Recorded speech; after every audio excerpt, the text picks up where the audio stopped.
भारत माझा देश आहे, सारे भाग्य माझे बंधव आहे. माझा देशावर माझे प्रेम आहे.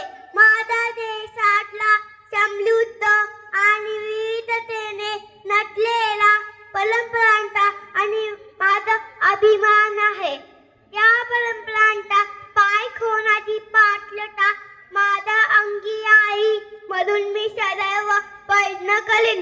मी माझ्या पालकांचा आणि गुरुजनांचा आणि वडीलधाऱ्या माणसांचा मान ठेवीन आणि प्रत्येकाशी सौजन्याने वागेन.